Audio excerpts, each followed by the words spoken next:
This podcast is recorded on stolen and unceded Aboriginal land. We acknowledge the First Nations and elders of this country and join their calls for justice. Always was, always will be Aboriginal land. She was the one who flew on the private jet around the world to lobby against the Great Barrier Reef being declared endangered by the World Heritage Committee. That's kind of when I looked at her and thought, who are you? If you want the doll for life, free marijuana, vote Greens. There's a bunch of ratbags and a bunch of idiots, and I got no time. The Greens get way too good a run in the Australian media, way too free a run. Frankly, I've always found the Greens to be a real serious danger. What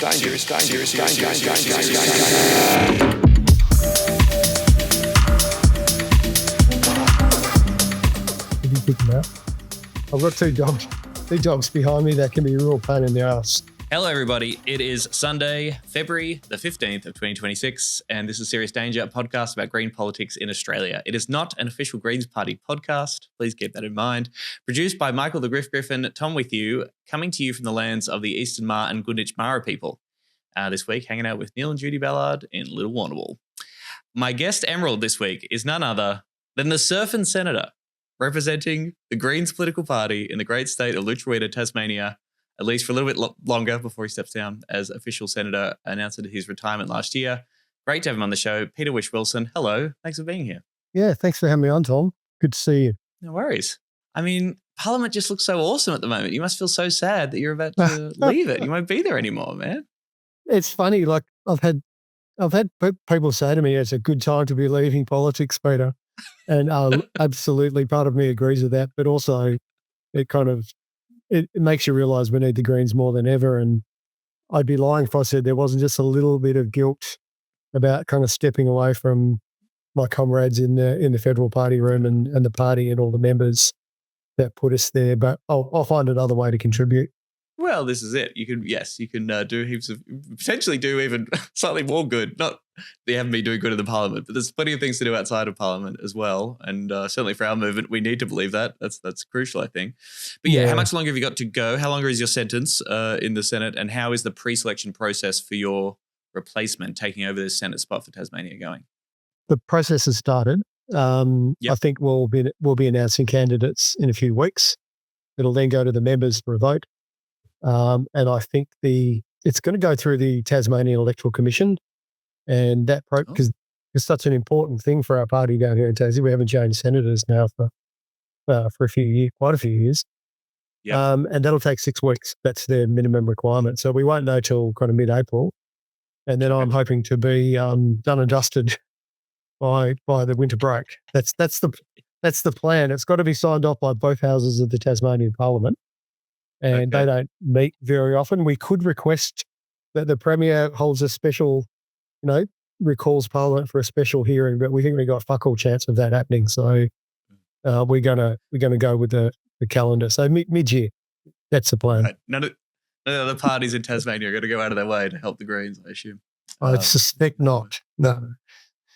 And so is this the thing where technically they could do some skullduggery where wasn't there a case in Queensland where a Labor senator stepped down and they didn't get replaced by a Labor senator because of Bjorky Peterson being an arsehole or something? Like technically state parliaments can deny a senator not being replaced by someone from the same party? They can, and there is a precedent in Tassie too. I think it was in the 1950s. In the 1950s, a very similar thing happened. It was quickly rectified. There was obviously shenanigans there, but no, it should just be a formality, but you never rule out anything in this day and age, Tom, in politics. You never rule it out. But hopefully certainly not skullduggery, yes. Hopefully it'll be smooth sailing. All right. Well, I want to talk to you more about your decision and reflecting on your career being, again, in the Senate for 14 years. When I heard the announcement was happening, I was like, right, got to get Peter on before he finishes up, of course, and have been meaning to have you on for a while. So that'll be a great conversation. But also want to talk to you about the big stories of the week. We, of course, have a new glorious leader of the Liberal Party to save the party from itself, to hold Labor to account. Angus Taylor will be the leader for the next, 2 or 3 months or something. That's all gone down. I want to talk to you about that and all the disgraces we've been seeing this week surrounding the incredibly socially cohesive visit to Australia from Israeli President Isaac Herzog. Before that, bit of show admin. Now, our patron, we love our patrons. apologies. There was a technical issue and we weren't getting notifications of new patrons since November of last year. I was freaking out. I thought, okay, people hate the show. Emerald's finished up on the weekly show, but she's doing the Patreon episode, so why would people leave for that reason? I don't know.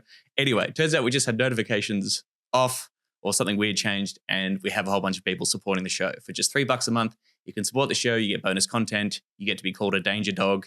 Here's just 10 of the people who have joined our ranks since November. Ben, Connor, Drew, Peter, Alistair, Caitlin, Heather, Oliver, Gus, and George Christensen's love child. Thank you very much for supporting our show. We love you. We're sorry that you were not shouted out earlier. Notifications are back on. You get bonus content if you're one of those danger dogs. Our latest Patreon episode is Emerald and I finishing up Chapter 11 of Paddy Manning's Inside the Greens. Of course, you're featured in that book, Peter Whish-Wilson. Have you read Paddy Manning's Inside the Greens? I certainly have, yes. Especially the paragraphs and chapters where I was involved. Yes. Okay, great. Well, I might ask you about that a bit later on, actually. Okay, good. This last section of that chapter is looking at the 2019 election, some infighting in the New South Wales Greens, if you can imagine such a thing, some tensions perhaps between your Tasmanian colleagues and our comrades in New South Wales. I'm sure you're very familiar with that story, Peter. Never. Can you imagine? But yes, just $3 a month to support the show and get that bonus content. Quick shout outs to, I'm on tour at the moment, Adelaide. I'm coming up very shortly, the Adelaide Fringe, with my new stand-up show, Be Funny Challenge Impossible. Canberra, Port Fairy, Warrnambool, Melbourne, Sydney, Newcastle and Brisbane are all on sale. Victorian Greens members, again, a plug for this fundraiser or this launch that we're doing for Campbell Gome's campaign for the seat of Northcote. That is next Saturday, the 21st of February, 1 p.m. at Ballard's restaurant. That is not a restaurant that I own. They exist. They're called Ballard's. Campbell wanted me, Tom Ballard, to appear at Ballard's for this. It's very funny stuff. You get a vegan banquet. And of course, if you buy a ticket, then all that money goes to helping trying to get Campbell elected, which would be fantastic because Campbell is great. And also, Victorian comrades, on Saturday, February the 28th, there is a special state conference happening. You've probably got an email about this.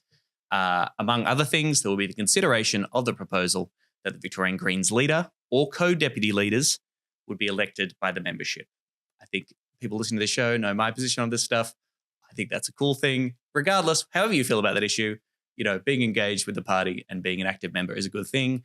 So, yes, make sure you register. You can either come along in person or register online. Saturday, February 28th, a special state conference to resolve or consider those particular proposals about changing the way the parties run.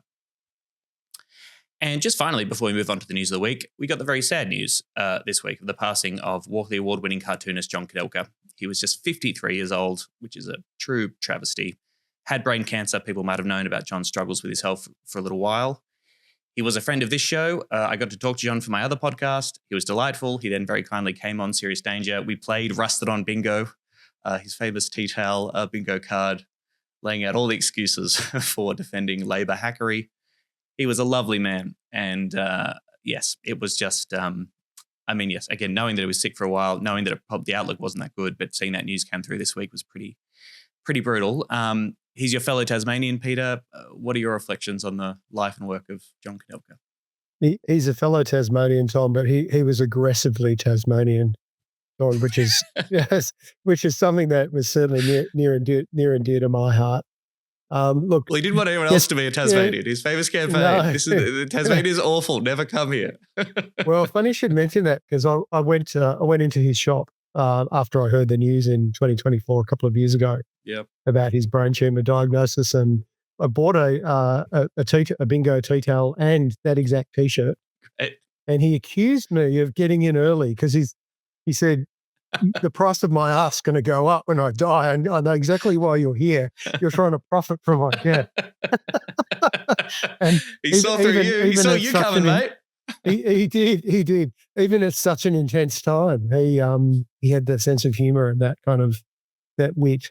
Yeah. And sarcasm that we all love. But he, 30 years of cutting through politics and making it simple, raging against the anti-science kind of push we've seen in politics in years, standing up for social justice and the environment. It's made me reflect on my own decision to leave, Tom. He was 53. I'm 57, and as you get a bit older, you start looking at these things, and you do contemplate your own mortality at these kind of times, and it's incredibly sad. Yeah.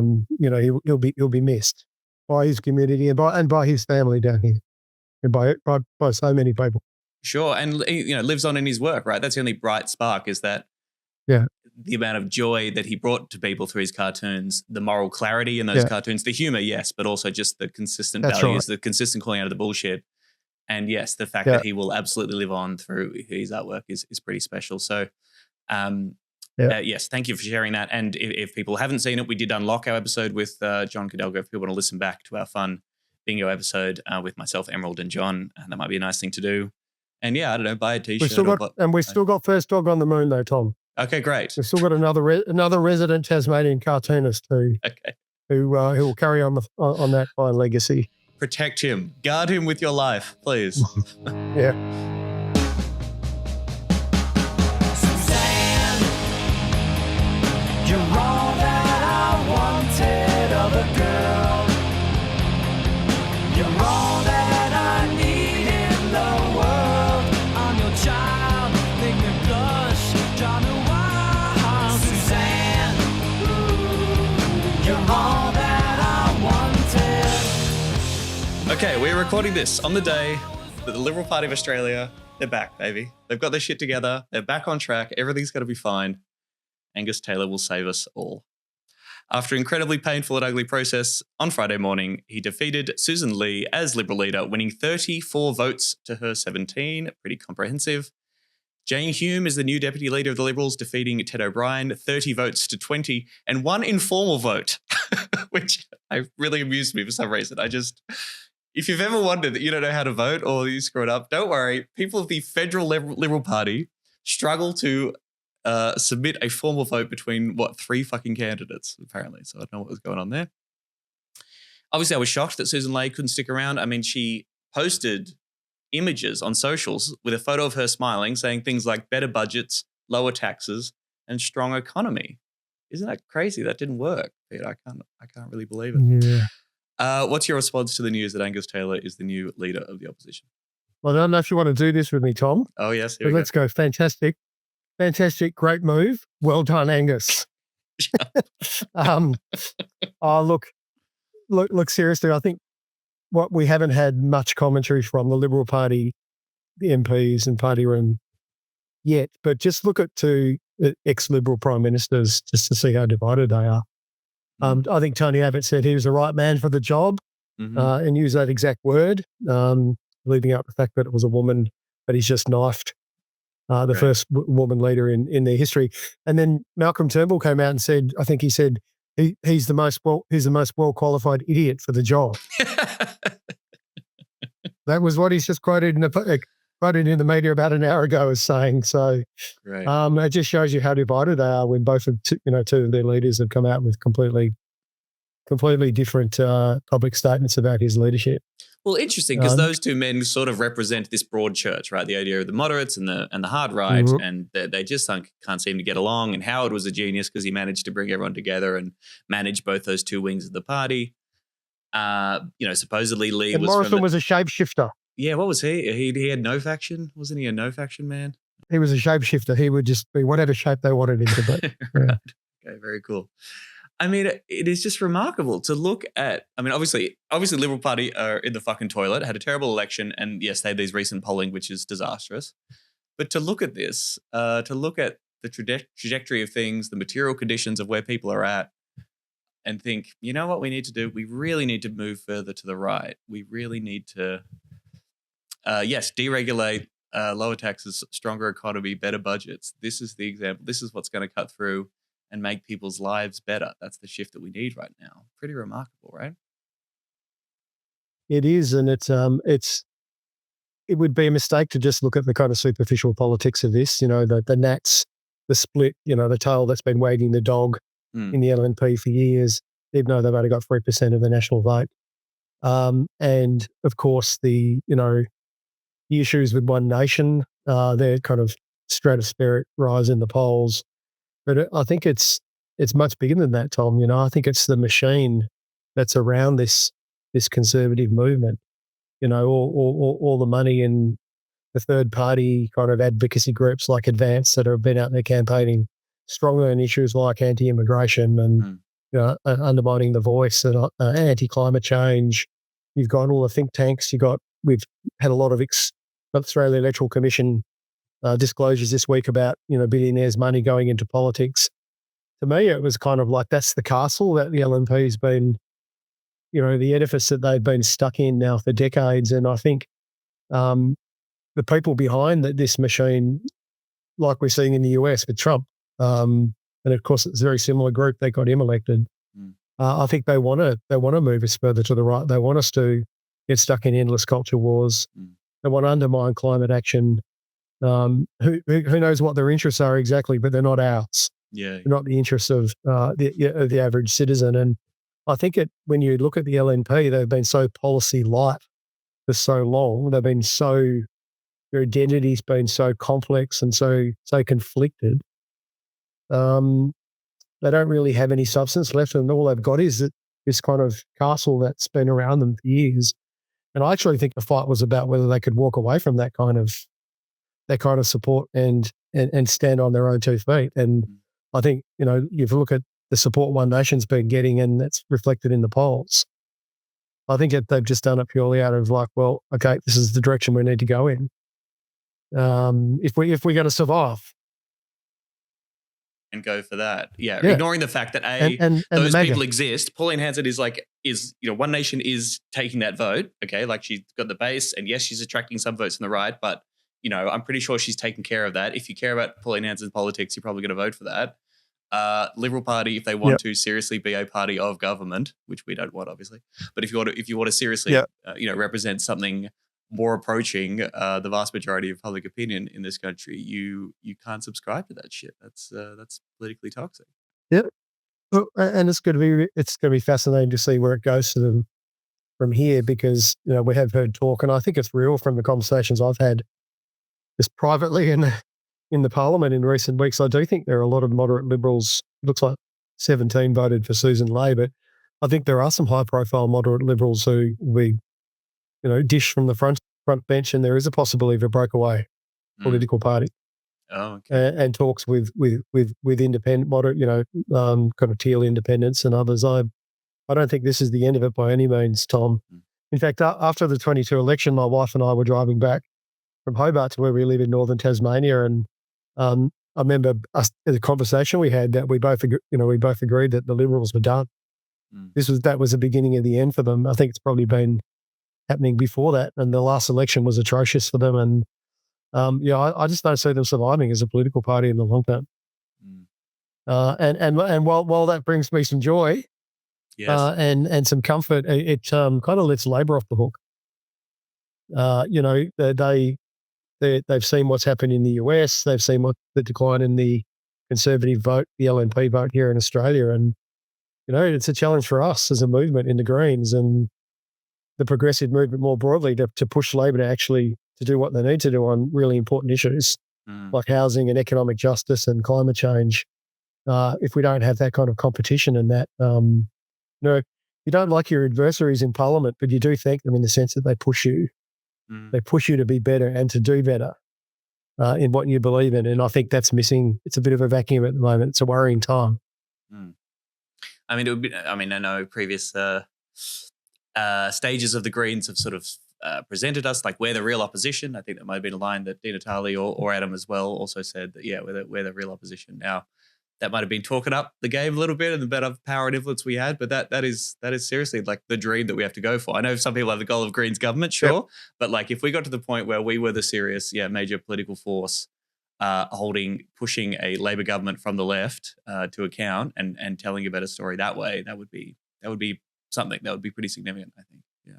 Yeah, and I think we are, Tom. Like we are that force in politics, pushing them every day. We push them to do better on just so many important things that affect all of our lives. I suppose the issue is, if people are dealing with cost of living issues and they're doing it tough, how focused are they going to be on changing government if they're spooked by, the rise of the right and the far right? And they're certainly been spooked by what's happened in the US. Yeah. And that kind of steady hand on the wheel, thing that Albanese and Labor do so well, it did appeal to the electorate at the last election. Well, again, when the it's expectations for what government could do to improve their lives are so low that, yes, continuing with the status quo for a lot of people, as opposed to the threat of some kind of right-wing Trump-like change, people might go, well, governments can't really change my lives, can't really change things to significantly improve my lives, so I guess we'll stick with the devil we know. It's incredibly depressing and very low standards, but it's a great political strategy for the Labor Party. It's the wasted vote thing too. A lot of people go, oh, look, I really like what the Greens are offering, but you'll never, you'll never kind of get into government, or I need to kind of vote for this guy so I don't get that guy, and it is guys now because we've lost Sussssan Ley, of course, as leader. Although we've got Larissa, we've got an amazing woman in leading the Greens. Yes. But I also think it's something I've been looking into in my kind of last chapter in Parliament, Tommy, is just the amount of misinformation and disinformation that people are getting through their media streams and social media streams. I think the world has just been polluted by so many agendas, and it's so easy to propagate this stuff now. That's why independent media and the kind of thing you're doing is really important, because I think people are confused. They're switching off. So many people I've spoken to, including friends and family members, say that they don't watch the news anymore. They just can't cope with the things that are going on in the world, that, like the president's visit this week, or that, the genocide in Gaza that we've been witnessing, or, the politics in the US, ice bashing people and shooting people on the streets. We rail against that because we have to, but a lot of people are turning off politics. They're really affected by this at a deep level when they're trying to cope with their own pressures in their own lives, their own mental health issues, putting food on the table, having a roof over their head. I think it's kind of a perfect storm, and sometimes I really wonder if that flooding the room strategy is actually designed to confuse people and lead to that level of chaos where they don't know what's real or not anymore, and therefore they become deeply cynical about politics and political institutions. And certainly that's what the experts are saying is the reason behind One Nation's rise. At the moment, they're just offering something really simple and digestible, and punters are giving them a crack. Personally, I don't necessarily believe that, but I think I do despair, the kind of this maelstrom of information that we get now, and trying to work out what's real and what's not. It's a problem, and we've got to do something about it. Yes, well, everything you hear on Serious Danger is the truth and very accurate. Sussssan Ley, as you mentioned, Peter, is the first woman ever to lead the Liberal Party. She's out after 9 months, so they gave it a crack for 9 months, and then no more ladies, apparently. She's announced she's retiring. There will be a by-election in her seat of Farah. She's getting out. And look, I don't like Sussssan Ley. I don't like her politics. I think on a whole bunch of reasons of fronts, she's terrible. She had terrible policy positions. There is a skerrick of sympathy within me. I sort of think like she has been absolutely fucked by her own party here and hasn't been given time to do anything. And I guess I understand why after all this nonsense she would be getting out, I suppose. She listed the campaign for a Royal Commission into the Bondi terror attack and the party room debate over net zero as her most significant achievements in those 9 months. So once again, the thing she's really proud of is making the alternative party of government completely dump the idea of getting to net zero emissions by 2050, an already insufficient method to arrest runaway climate change. So yeah, maybe I have less sympathy for it now that I talked through it. She also put out a statement saying, "Oh, sorry, that was my dog. That's all right. No worries." She put out a statement saying, "I was part of the early punk rock movement in Canberra. I will continue to find wisdom in one of punk's defining themes, a fearless and honest belief in yourself." I've been a Sussssan Ley punk truther. I've never really bought it. I don't believe it. I think it's bullshit. Do you ever have much to do with her or with Angus Taylor on a personal one-to-one basis? I know you're in different houses of Parliament stuff, but have you had much to do with them or talk to them or get any sense of who they are as people? Oh, I've been on a few panels with Angus Taylor. Interestingly, one at the Australian Institute. But I've had very little to do with Sussssan Ley. But my experiences with her have been pretty limited. One-on-one, Tom.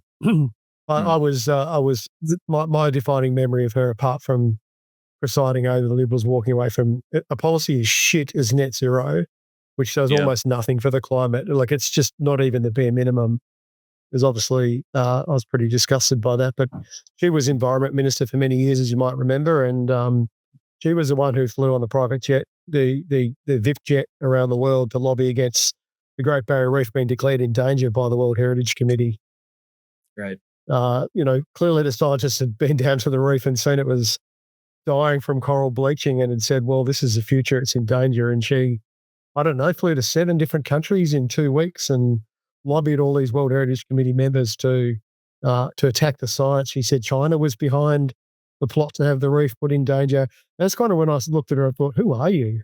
Like, where are you getting this bullshit from? And it kind of really, this is a classic example of misinformation and aligning with the political agenda. So I must admit, I didn't have a lot of time for it, but I will say, she left with grace today. There was no, certainly her we could be discipline, could be a whole range of things, but she just said, look, I'm leaving to give the new leader clear, and it's needed more than ever. We need clear air to get on with winning government as a party, and I'm going to do different things. So I think that was a good way for her to leave. But I'll pay her that one. With that tick in the box. Rock on, Sussssan Ley. Keep rocking in the free world. That's what I say. As you go back to let's the old drop the pilot, try my balloon. Last question on this. I got to ask, this is a perennial issue on the show, of course. I look at these leadership contests and I think, gosh, imagine being a member of the Liberal Party and like having absolutely no say on who is your federal leader and the direction, all this kind of stuff. Complete, in my view, even though there are actually quite democratic processes in some branches of the Liberal Party, more democratic than some elements of the Labor Party. And I have to say, in terms of electing a leader for the Australian Greens, a more democratic process there. But yes, members, of course, have no say on all this stuff. You're about to step down. You can give us the real tea. You can tell us what you really think. Do you think that the federal Greens should have a democratic process so the membership elects our leader? Tom, my position's probably shifted on this, to be honest, over the years. I remember having a couple of really robust chats with Jonathan Tree about this in when he was in Queensland, when we were going through this kind of, I suppose, survey with our members and a plebiscite. And my position at the time was I supported a hybrid model where party room would agree to put up people to a member vote. Mm-hmm. But if there was a situation there, if there's someone we couldn't work with as leader, that wouldn't happen. Mm-hmm. So I do think that's the danger. Having worked in small groups under really high pressure, you do need to have confidence that you can work with that person. But I'm increasingly of the view that members should vote for the leader, and in state parliaments as well as federal parliaments. But there is just that, having been in a party room now for 14 years federally, and all the party rooms I've been part of under different leaders have been fantastic. Of course, we have our issues and we have robust conversations and disagreements, and there's politics and everything, but they've worked really well, and I've really enjoyed that interaction. But it is important that the people who have to work with a leader directly have a say in that. But I think I'm probably leaning towards member vote now. In my final years, I do think that's really important. Excellent. That's another one. I'll chat you up to team. That is a revelation that's membership. going to annoy some of my colleagues, I'm sure. But I do feel that members should. I think members themselves. There has to be a process where Now that members you're about to are become just a member, suddenly you want some. Oh, exactly. I'm talking up my own book again, Tom. I'm talking up my own book. No. Well spotted, by the way. Well spotted. Crikey, I'm so transparent, aren't I? But no, seriously, I think any process that gets members more involved in selecting a leader is a good thing. Yeah. I don't think it should just be up to the party room. Yeah. Yeah. It has to be. I mean, it's crazy. It's messy. I input. don't know if you follow British politics much, but yeah, when the Tories, go through all their chaos, but they do have to go through this process, a very public process in which they have like debates on TV between the leaders that is really just appealing to the Tory party members who have to make this eventual vote. Like that's what happened when Boris was out and Liz Truss took over. And, I think it just engaged the membership, and you had a whole bunch of people saying, this is what I think, this is what I'm running on. And yeah, I think it could be a really good process. But that's good to know that you sort of come around to that way of thinking. Well, Yeah, well, look, when you look at like the Labor Party, they have a factional system, which, we obviously criticise that a lot and rail against it and say it's not something we want in the Greens, but it does I suppose it does depersonalise the process of leadership selection. And I think having debates, like you just said, with the UK Conservatives and the US model is obviously extreme in terms of the way they attack each other as candidates to be leader, but it also depersonalises things. I think we don't want to be in a situation as a party where, when you can't have robust conversations and challenge each other around things like leadership and have it just taken personally, and then those things fester throughout your structure and your processes and your term as a party, right? Which we already do with pre-selections, right? A bit of competition is not a bad thing. Right, we have a very civil pre-selection process. I mean, obviously, sometimes they get a little bit spicy. I'm not going to say that, but we have a pre-selection process where candidates say, I'm seeking pre-selection. Here's why I think I'd be a good candidate. This other person can make their case. And however the members vote, then you sort of say, well, that's the decision, and I've got to respect that, whichever way it goes. And I think contested pre-selections are always the ones where you get membership engagement, and you get to get a sense of engagement and investment in that particular campaign. Anyway. We need to turn the temperature down, and the Greens political party need to be a part of turning that temperature down rather than up. Australians want the killing to stop. They want innocent lives to be protected, whether they be Israeli or Palestinian. And the other thing that they want is for conflict to not be brought here. There is a need in this country as well as globally for some nuance in this debate, and that the debate is not advanced by people thinking it's like a football team where you have to support 100% one side or the other. That does not advance peace.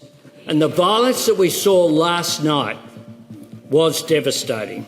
And I know all Australians would have found those scenes very confronting. I note that the New South Wales Police have said they will examine the footage which was taken place last night, including, I note, that many people who saw the footage, particularly of the people who were praying, and then action was taken, will want to know all of the circumstances around that, and I'll allow the police to do their job. But I also note that there were systems put in place to make sure, which is pretty sensible, frankly, to separate where President Herzog was and where the demonstrations were, and that people sought to break that separation, and therefore to create a circumstance which was not going to be peaceful. All right, look, we should talk about the other, of course, big story dominating the headlines this week. That was the ongoing disgrace as Israeli President Isaac Herzog visited this country and headed to a few more cities. I believe her last act as Liberal leader was Sussssan Ley's meeting with President Isaac Herzog, in which she said it was a great, important opportunity to reset and strengthen a strained bilateral relationship. It is deeply disappointing to see protests surrounding this visit in the aftermath of a national tragedy. While peaceful protest is a democratic right, the timing and tone of these demonstrations risk compounding division at a moment that calls for unity and reflection. Incredible statement from Sussssan there. The timing is because he's here, Sussssan. Like, he's been invited and brought to the country. That's why people are protesting his presence. Because that's what the timing has to do with, because he's fucking here. And this is a man who stands accused of inciting genocide, the head of state of a nation that has been found by every major human rights organization in the world, the International Association of Genocide Scholars, and a UN Commission of Inquiry of committing a genocide against the Palestinian people right now. Yeah. So anyway, once again, good riddance to Sussssan Ley. But I guess, yes, what have you thought about this horrific week in which you've seen terrible political violence? We've seen politicians giving cover to Herzog, excusing his crimes, hailing him as an honoured and welcome guest. I've been enraged and disgusted by the whole affair. What do you think? Yeah, me too, Tom. Like, I just found it quite chilling to see this all unfold. It wasn't as if the Prime Minister, the police, others weren't being warned that this was going to be significantly divisive, and it was going to further drive a knife into social cohesion. I mean, his position's a political one in a state that even a lot of Jewish people don't agree with what they're doing. The fact that he was chosen to be the ambassador to come out and meet the Jewish community, and let's acknowledge it, that many of them are suffering, and there is a lot of deep hurt there and trauma. But this has only made it worse. And to see people being bashed by cops at a peaceful protest, it's just appalling. And it's clear to me that they were trying to send a message with that kind of behaviour, and that's probably also political.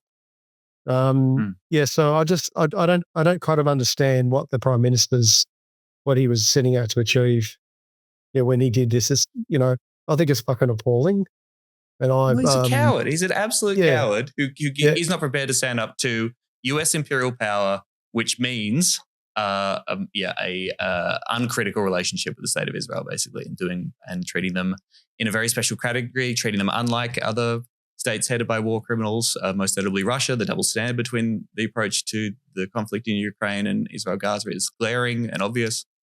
And and it wasn't just like, he's here to look after people. Jacinta Allen, Victorian Labor Premier, stood up at the Melbourne Convention Centre, was smiling, seemed delighted, and was welcoming Herzog and his wife and saying, this is fantastic that you're here and this is great. And Herzog gets up at that same event and tells all the protesters to go out and protest the embassy of Iran. This is nothing to see here. There's nothing you could possibly be protesting against the state of Israel right now, apparently, according to these motherfuckers. Well, it kind of you lament where do we go from here, Tom? Like we've got this state that was set up on a Zionist movement that started in the 1800s. Understandably to get away from persecution, but at the heart of that movement was this poison pill, this contradiction that to set up a separate Jewish state in Israel, they had to displace and dispossess a race of people, and it's been going on since that, since for well over 100 years now, and you wonder where it's going to end. You see the information brought out this week about the kind of weapons that they've been dropping on Gaza, where they haven't even been able to find bodies; they've just been completely evaporated by these superheat weapons that are being employed that are US made. And you kind of think, how's this going to end? Like, the Israelis deserve peace, and so do the Palestinians, and so do other nations. But it's just so dumb. It's so stupid. I know the Prime Minister did mention the two-state solution in Parliament this week, and that, of course, that's got its issues as well. But we need to be talking about where this is going and how we are going to find a solution to this, because we're going to get locked up in this endless kind of this conflict and this trauma without really talking about what needs to be done. And I'd really like to see the conversation shift to where we go from here. And of course, this whole peace agreement, it's hardly been a peace agreement. People were killed within hours of it being signed off on, and it makes me despair. To be honest, Tom, I've travelled to Israel at my own cost, by the way, before I was a senator. Right. I did my master's thesis on the First Intifada. Oh wow. On the economic impacts of the First Intifada. Right. I've been very, very interested in this subject for a long time. Yeah. And I got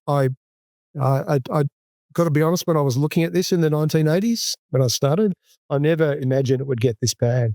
It was already bad back then. Palestinians were picking up rocks, and they were using rocks to throw at Israeli soldiers. They didn't have weapons back then. There was this spontaneous uprising against this oppression, this colonization of their lands. The brutal kind of tactics being employed by Israelis that have been employed for decades. And now we have a situation where, with the kind of nuclear overlay in the Middle East, it's really reached a point where it's very, very troubling. We need to talk about what the solution is going to be to this. Well, that seems like an impossible conversation, while there seems to be still no political pain, really, for a government that is complicit in this genocide. And I was thinking, like, that's right. I was no Labor fan before October 7th, 2023, but I think, like most of the people, certainly people watching this show, in the broader progressive movement, or just ordinary Australians across the board, like, truly disgusted and appalled at the way both Labor MPs and people as part of the Labor movement have been either completely silent on this or completely backing this in. I mean, this isn't just another issue like housing or, which has material impacts on people's lives. Obviously, the climate change thing is a massive issue that has ramifications for our species and the entire planet and future generations. But perhaps reasonable people can disagree about the best way to approach and change our energy mix. This is genocide. This is genocide and apartheid that you don't really, have an either-or position on. Like, you are either against this or you're not.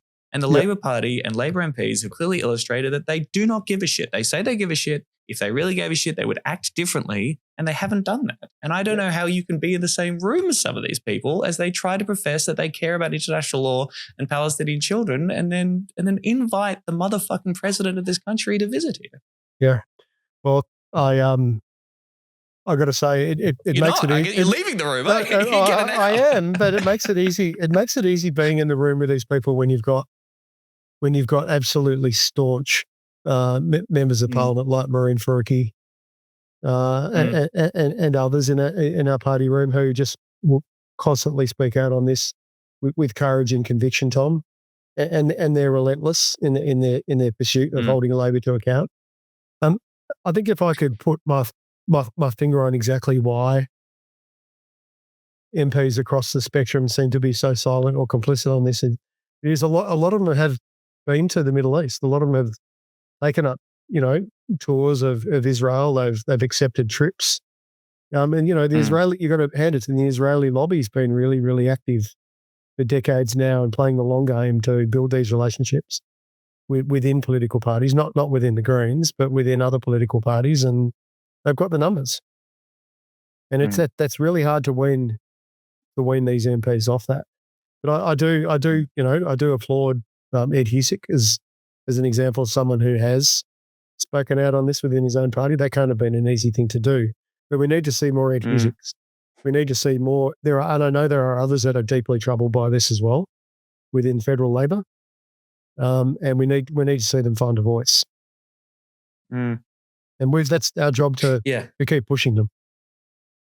Yeah. I did see it. I see Marine Faruqi ask Penny Wong, when is the government going to invite Vladimir Putin? Again, exposing that double standard. And I believe Penny Wong responded by saying, I don't think that question deserves an answer, or I'm not going to dignify that with an answer, which is just a great strategy. I didn't know you could do that in the Senate. I thought you sort of had to answer the questions that people ask, but it's great to be like, well, that question's so stupid, I'm not going to reply, when of course she has no answer because it exposes the shameful double standard that we approach those two. She wouldn't know how to answer that question. No. Yeah.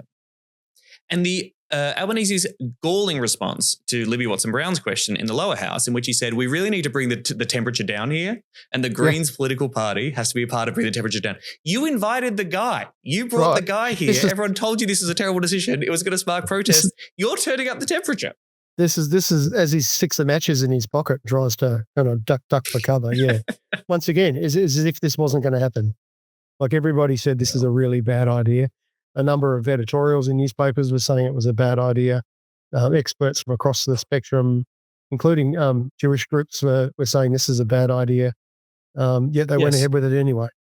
Right. And it was and just cue a compliant corporate media that is prepared to demonize and misrepresent the people who are turning out, ordinary people turning out in opposition to a genocide, as if they're the villains in this story, completely backing in the police, even as we see with our own eyes footage of them bashing people on the street, pulling up praying Muslim men who are clearly not provoking anyone or a threat to anyone whatsoever. It's incredibly bleak. The best summary I've seen was a tweet which was, the beatings will continue until social cohesion improves. I saw that. That's pretty much... that would be a classic Kadelka, wouldn't it? Cartoon. But I think, the question is how's this helping the Jewish community in Australia? It's clearly inflaming tensions. It's highlighting, the root cause of the problem, which is a genocide in Gaza and decades of oppression and dispossession of the Palestinian people. It's just making things worse for them.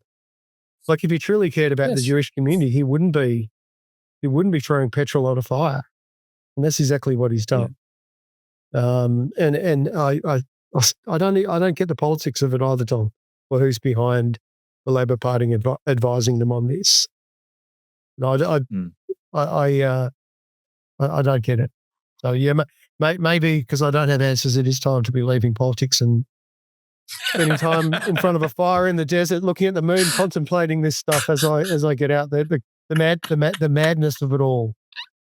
As long as I don't start howling at the moon, then all will be fine. But yeah, I kind of feel like that now. I'm genuinely perplexed. I don't get it. I really don't. Australia is a custodian of the Barrier Reef. It is an island girthed by sea. We have a leadership role to play, not just on marine plastics, which is an area I'm glad this government is finally focusing on.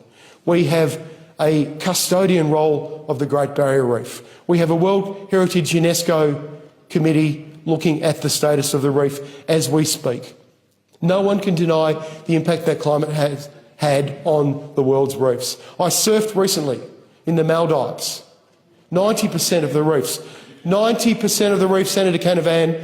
You would be shocked to know, Senator Canavan, to you, Chair, 90% of their reefs are dead. I've witnessed it. I have seen it.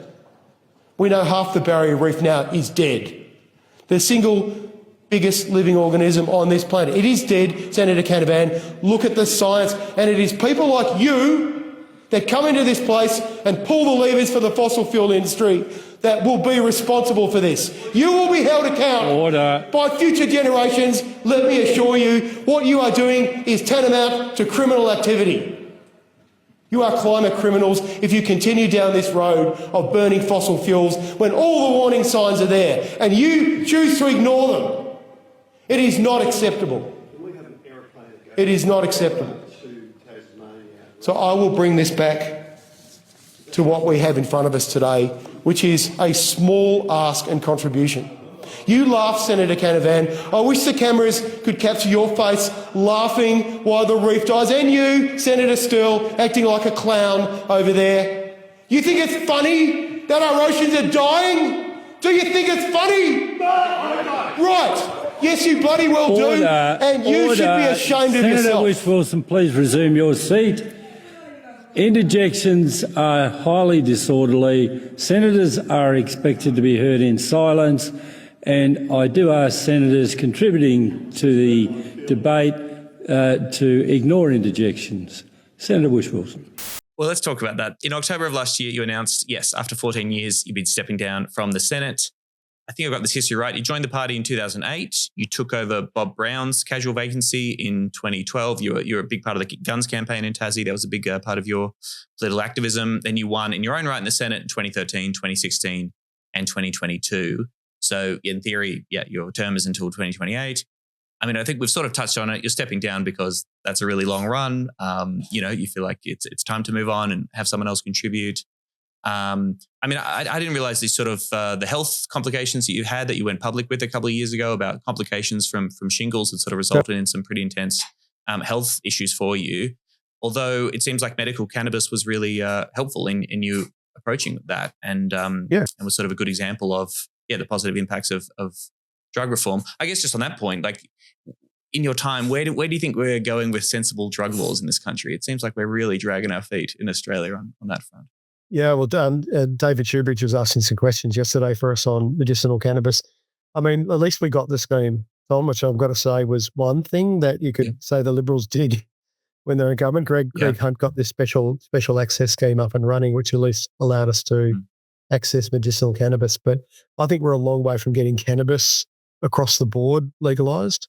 But the kind of medicinal schemes, there's over 1 million well over 1 million scripts being written now for medicinal cannabis across the country. And so as people understand the benefits of that, and it does bring benefits, as you say, I went public as the only federal MP who's admitted to being on the scheme, but I also, I doubled down and said how good it's been for me. I mean, I had a really bad attack of shingles after I had an ear infection from a surf trip, which it frayed my C3 nerve across the side of my head, and I had really severe neuralgia, like nerve pain, chronic fatigue, brain fog. I nearly packed it in 2019 and finished the Senate then. But medicinal cannabis has just been a game changer for me, and I've been able to work on a really high level on this medicine, and I'd really like to see other Australians get access to it. So, but as an example, I think the more we see people speaking out on it, and by the way, there are other MPs on it, but I won't name them on your podcast. But I think with that kind of leadership, I think we will see. I'm sure we will see cannabis legalised eventually, as people slowly accept the benefits of it. Yeah. Is that really only going to come through at a state level initially? I mean, I assume with medicinal cannabis, there's federal role there to play with listing things on like and the kind of drug approvals across the country, which is federal. But in terms of, a different criminal law approach to certain substances and recreational cannabis, that's going to have to be at the state level first, right? Probably. That we did, once again, David Shoebridge did have a bill to legislation to federally legalise it. So certainly there's a pathway there, legislative pathway. But the states often have led on these issues around health and other things. So it's possible they certainly were the first ones to decriminalise, cannabis, as we've seen in the ACT and other places. But we're very focused on that.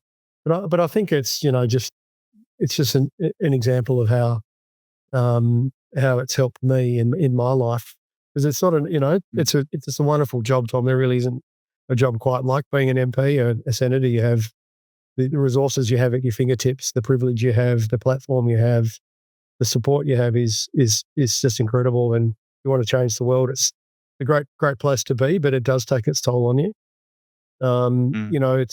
It's just relentless. It's a 24-hour day job. You're always traveling. You're always away from your family and loved ones. You kind of, I don't know if you know much about the nervous system, but you're constantly in your sympathetic nervous system, your fight or flight nervous system, and you get stuck in it, and it's really hard to go back into your place of wellness and comfort and security. And it's kind of like your wiring goes astray.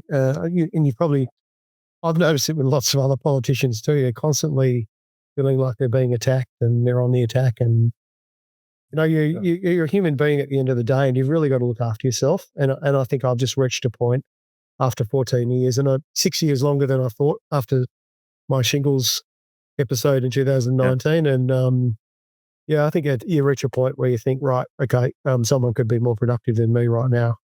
Like it's great to have the experience and the following and the track record and hopefully some wisdom and some other things that go with it. But you also need young people to come into the party. You need the energy. You need renewal.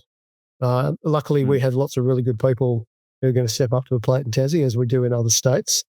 And like some other party elders, I'll be there to help where I can. So I kind of feel like for me, it's the right time, and I'm actually really looking forward to finishing this year. Like I genuinely was a bit conflicted last year. I felt a bit guilty, and I have no plans. I have no idea at all what I'm going to do, but I just want a holiday.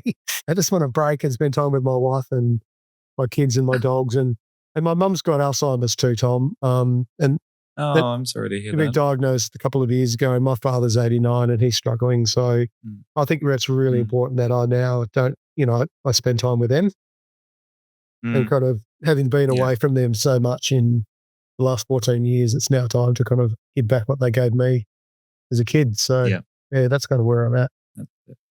That's fair. I mean, your background's always really interested me. This is from Paddy Manning's Inside the Greens. Brown's replacement in the Senate, Peter Whish-Wilson, was handpicked to boost the party's economic credentials. Whish-Wilson was a Tamar Valley winemaker and surfer who had campaigned against Gunn's pulp mill and had joined the Greens in 2008. Before moving to Tassie, he'd been a merchant banker for a decade, working around the world for Merrill Lynch and Deutsche Bank. A Duntoon graduate, Whish-Wilson's politics had started right of centre. He voted for Howard in 2001 as a younger man when, as he now says, he had his head up his arse, and shifted gradually towards the left, accelerating in the wake of the financial crisis. Although he was viewed with some suspicion on the left of the Greens, given his background in high finance and the military, Whish-Wilson argued that it was being a merchant banker that had turned him into a socialist. A lot going on there. I mean, first of all is, is that pretty accurate? And can you tell us more about that? Yeah. How has the experience of being a merchant banker turned you into a socialist? That sounds cool. It's been really, I mean, the two reasons I got pre-selected to keep it pretty simple by the members here was because I did have the business background.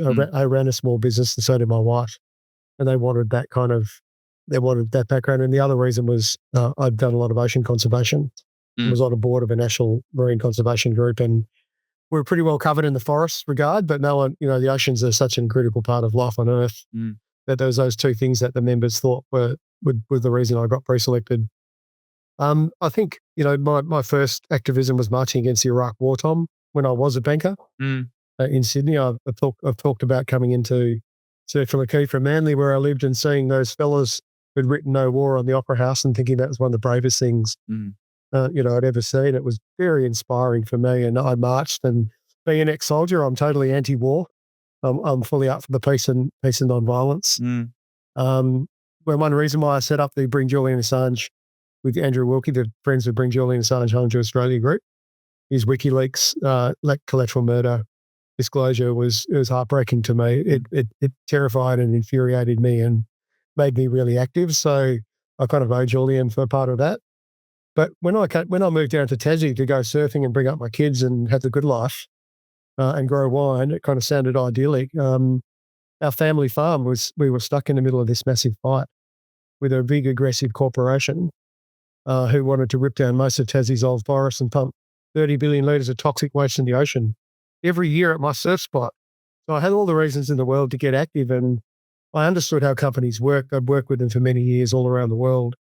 I went to visit this company one day, and I met a senior executive, and I was like, well, what's this all about? Because I wanted to know more. And I shit you not, he put his fucking boots up on the table and was tapping at his computer while he was talking to me. Oh my God. And I looked at him and I thought, right, if you're the kind of bloke that's going to be building one of the biggest pulp mills in the world next to our family farm and where I planted my grapes and where I go surfing, I'm going to get active. So that's kind of where I started. Spite. When I got into Spite. Drove you to the struggle. I love it. Yeah. but it's like, that company went into liquidation. They went bankrupt about 6 months after I started in the Senate, Tom, and Fran Kelly got me on Radio National, and she said, Senator, you've been campaigning against this company and this project for nearly a decade. You've come all the way to Parliament. You've replaced Bob Brown to stop this pulp mill going ahead. She said, I wasn't expecting this question, by the way. She said, they've now gone to the wall. What are you going to do now? Yeah. And I thought to myself, well, you know what, Fran, I can't remember exactly what I said, but I think I said that's just a dress rehearsal for a much bigger stage. When I look at Canberra and all the excessive corporate power, all the corruption in politics, the big money, the influence that fossil fuel companies or big petrochemical companies, big property developers, we could go on. I just said it was a really good training ground for me. Like everywhere I look, there's things we've got to do. And my time in the Treasury portfolio, Tom, which is probably featured in that book, that was my focus. It was on excessive corporate power. And, I'm proud in my time in Treasury and Finance, we got a lot of wins. We got a big Royal Commission into banks and financial services, kind of shook corporate Australia to its foundations. I was one of 3 people that campaigned on that for years. We got a levy on the big banks, which is money we could use for tax, a whole range of different kind of revenue payments. We got we fixed big problem with money laundering in this country that allowed a lot of dodgy stuff to happen. There's a whole bunch of things there I'm really proud of that we achieved. But I haven't really been in that portfolio for the last 5 or 6 years. Been very focused on oceans and the environment. But I think the Greens have an important role to play there. But I think the emphasis really shifted more to campaigning now, with having really good policies and getting out there and knocking on doors and telling people about the great work we're doing and why they need to vote for us. I guess that's great background. I'm interested in that. I mean, the word socialist jumped out at me there. I mean, cards on the chest. I'm a democratic socialist. I think a lot of energy around the party, particularly in Queensland, has been from people who are explicitly democratic socialist. We now have Victorian socialists and Australian socialists, and starting up branches in states across the country, applying that pressure, wearing that label pretty proudly. Obviously, people like Zoran Mamdani and Corbyn and Sanders come to mind as well in terms of the past decade of this massive change and this rupture and the return of a lot of socialist ideas and people explicitly identifying as that. I guess I'm just interested in your thoughts. Do you think the Greens have a problem either dodging that label? Should they embrace it more? Should we talk about and try and tell that story about how this economic system of capitalism is at the heart of a lot of the problems that we talk about? What do you think about that? I think the way it's shifted in recent years, kind of away from kind of left-right delineations to top and bottom, is a better way to talk to people about it. It's very much the same arguments but framed in a different way. Yeah, which kind of gets to the root cause of the problem, which is 1 or 2% of our society are calling the shots, and they're funding all these culture wars and a whole range of things to distract away from the fact that they've got all this power and they're not paying tax, and we need to change the system. And clearly they've profited from the system. So I think Bernie Sanders has probably kind of led on that, but we've done a fair bit of work on it. I think I don't think there's a problem with saying we're a socialist party, because we are. But I think the way to talk to people is to kind of have conversations about their life and what they want, and then point out to them the fact that we have this privileged, wealthy class, super wealthy class of people that are pulling the strings, and we need to change that. Yeah. You mentioned some of your achievements there. Royal Commission into Banking, absolutely. I think I heard you say that it's something like 70 pieces of legislation came out of that Royal Commission. I think maybe if you didn't look into it too deeply, you'd think, I'm a bit cynical about that commission. It seems like the commission came and went. I don't think that's totally true. Obviously, we still have massive banks that are ripping people off. We still have massive wealth inequality, and that's to expect the Royal Commission to comprehensively end that would perhaps be unrealistic. But yes, the fact that happened, and of course, again, this is a moment inside the Greens. The Greens are talking about this commission, calling it for a very long time, and then eventually the coalition comes around on it, kind of just to beat back the political pressure. And yourself and the Greens, of course, receive no credit for being part of that struggle. So that's a big part of the Greens story, I suppose. Well, you're right. Yeah, claiming credits, it's always a tough one. Absolutely, it wouldn't happen without us. And we, the fact that we forced the Conservative government to call the Royal Commission they didn't want to call, we were at a point where there would have been a Royal Commission called to report to Parliament, which has only happened once in the UK and once in Australia. But Royal Commissions can report to Parliament, and we were at the point where that was going to happen. And Turnbull didn't want to lose control of the agenda, so he called it. The fact that we were working with Labor, we had to get Bill Shorten and Labor over the line. That took years, and we did. And I think he did it really. That was without a doubt, the strongest part of his campaign. Yeah, right. As leader, and I think then to get the Nats to split, which they did. That was in the day when they cared about small business and farmers, and not just big fossil fuel companies, which is kind of the way it appears now. But yeah, I think that it was a big achievement, and of course you can always be cynical about these things, and I'll reflect on that too. What did it really achieve? Well, at least we fired a huge cannonball across their bows on this, and really made them reflect on the way they were behaving. And the victims, and there really were victims of these predatory policies. Their ability to give their testimony, talk about how they were getting ripped off, fees for dead people, like just really, truly evil practices from these massive corporations making huge profits at the expense of ordinary people. That in and of itself is a very good thing, I think. Yeah. Shocked a lot of people, including huge critics of the call for a Royal Commission. They all did mea culpas within a few weeks of the evidence coming out.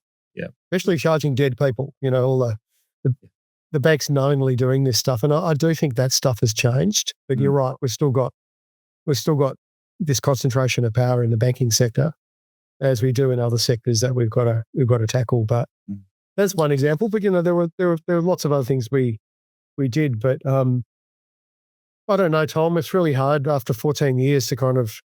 I got asked this by an ABC journalist the other day, and I was like, "Oh, here we go." What's the biggest thing you've achieved in your time? And it's actually, it's hard not to be offended by those kind of questions because you do so much. But the most important thing that I reflect on is that every day with my platform, I can help people. And I'm sure it's the same for every MP. There are hundreds or thousands of people over the years that we've helped get, single mums get access to their pension payments or unemployment benefits to migrants, the coal communities in our states, and we just do so much every day to help people. And that's what I'm going to miss, to be honest. I'll really miss being able to pick up the phone as a senator and say, okay, I've got someone here who hasn't been paid, who needs the money, and it gets fixed. Generally, it always gets fixed. So they're the kind of things that I'll really miss. Well, I hope this is an annoying or offensive question, but is there a particular regret that jumps out at you, something that you wish you'd done differently? Maybe there are a few of them, but anything that comes to mind of something where, you think it's a shame how things turned out in your 14 years in the Senate? Look, not for me on a personal level. Mm-hmm. I think you need to make mistakes, Tom. You need to have some scar tissue in this job, and it hurts when you make mistakes. You say stupid things. You're not focused. You miss opportunities. Politics is all about being prepared and knowing your stuff. And when the opportunity comes, that I'll never waste a crisis. Then you move on it. But I think as a movement, I think the last federal election, all indications were, a few weeks out from the election, that it was going to be a close race and that there was potential for us to have balance of power in both houses. Mm-hmm. And you've got to understand, I started as a senator when that was the case, when we had Adam in the House with shared balance of power, and we had that in the Senate, and we got some incredible outcomes. Sadly, I was there for the swamp and desert years when it all got ripped up and destroyed by Abbott and others, which was, my kind of time in Parliament. But my regret would just be that we didn't get there in this last election, because the way the Liberal Party are in decline, it's going to be very hard to win some of these seats back now. And we have to try, but I think we're so close to getting shared balance of power and getting real outcomes on public housing and on climate. So close. And it might not appear that way now, but the amount of money thrown at us by groups like Advance and others, they clearly saw that threat as well, that if we got into balance of power in both houses, we could completely redefine the landscape in Australian Parliament. And I will say, though, this is a bit of an admission, but the wheel does turn very slowly in politics, and there are limits to power. And I think all of us learn that as MPs. I know Max has reflected on this when he was in Parliament. There are limits to power. That's just the way it is. But there's still a lot you can get done. And I think if we'd got that, that ability to call, sit down with the Prime Minister before Parliament was resumed and say, right, these are outcomes that we want you to sign on the dotted line to. A bit like we'd seen in the ACT, when they formed power with the Labor government multiple times. They're the kind of things that I suppose I have a regret now that I'm leaving politics and we didn't quite get there. We came close. I'm sure Adam regrets it as much as I do or more, and so do others. There was so much emotional energy and so much time and effort spent to get there, and by so many good people across the party, and we fell just short. So that's something I'll reflect on. Yeah. Well, I don't mean to finish on a downer or whatsoever, but that's a very interesting reflection. That's okay. But I also think, I look at yourself, I look at, giants of the party like Bob Brown, and we've talked a lot on this show. There's stuff that Bob Brown's done over the years that I don't agree with. He's perhaps, not all his politics is my politics, but I still have a huge amount of respect for the contribution that man has made, his dedication to the idea of a more progressive Australia over such a long period of time. And, in that career, he's seen it all, right? It was like up and down, and the Greens are surging and we're going backwards, and it's all about to split and go apart, and never lost sight on some very basic principles and what he really thought about and his commitment to the fight. And I think that particularly younger people like myself, if I can put myself in that category, younger than Bob Brown anyway, can learn from those party elders and the people who've just been doing it for fucking decades. Is like, sometimes, you've got to hang on to the long view and what you really believe, and lick your wounds a little bit, but just sort of say, what's the alternative? You see these injustices, that's you know what you believe in, you've just got to recommit to yourself to that fight. You just got to keep pushing that wheel. You just never give up. That's it. I remember Peter Cundall saying that down here in Tassie. There's a good socialist or even communist for you, Peter Cundall. Like, he's one of the most special people in the world to me, Tom. I love that guy. I absolutely bawled my eyes out when he left us. But you just got to keep fighting. Like, there's no option. You can't back down. You just got to keep pushing. And I think the challenge for us now is, things are so crazy in the US and they're likely to get crazier. We've got a lot of things that, you and I have identified in this podcast, but there's others that are making people very anxious about the state of the world and politics. We've got a government that's not wanting to do anything, but is appearing progressive, that we've got to hold to account. I think our challenge now is to consolidate and to play that long game, to be campaigning out there on the doors without things we believe in. But, I think we've got to be very realistic about the next election. And I think we've got to be setting our sights on the one after that, or even the one after that, to get back to this position where we have to have balance of power in both houses. Yeah. And it's going to be a long road, but we've got to commit ourselves to it. Here. Peter Whish-Wilson, thank you so much for your time. Thanks for your career. Thanks for being in the Senate for 14 years and sticking it out. And I wish you a very happy retirement for whatever's next. And I hope that, you get that time with your family and are able to spend it. And yes, I hope you look back at your time in Parliament with pride. Is there a particular campaign or shout out that you want to give to at the moment, a particular cause that's either in your portfolio or you're thinking about a lot at the moment? There's so many. I think obviously, getting the Tarkine protected as a national heritage and World Heritage area. I think for me, just the last one there's obviously lots of things that I've been campaigning on for years that we're not quite there yet, like removing shark nets, which just kill so many marine creatures that, it's a funny thing to be campaigning to save sharks in the time when people are getting killed by them. But that's one I think we're getting close to because people are getting it. But the one that really, I suppose, is personal to me, Tom, is I travelled to Lord Howe Island last year to work with scientists who are cutting open seabirds. One little bird had 840 pieces of plastic in its stomach. Oh, my God. And I think, of course, it died, as do lots of sea creatures. And I think apart from climate change, the biggest pollution issue on the planet is plastic in the ocean. It really is massive. The ocean's full of it now, and we know what to do. And we're so close to holding excess corporate power to account and getting schemes where they're responsible. And that's been like it's been campaign well before I came into politics. And I think this campaign to actually make producers responsible for the plastic packaging and all of this nasty toxic stuff they put into our life is really important. But for me, it comes back to the marine creatures, whales, dolphins, birds, all that kind of stuff. But it's very much making polluters pay. It's very much about tackling excessive corporate power and profits, and getting an outcome for the environment. So we can get good progressive economic policy in place, but we can actually do a real solid for all these creatures that are, living in the sea and are under terrible pressure. So that would probably be the one that I leave politics thinking, we're close, but I hope someone carries that torch after I'm gone. Yeah. Thank you very much, Peter. It's been a pleasure talking to you. I appreciate it. Yes, same to you, Tom. All right, see ya.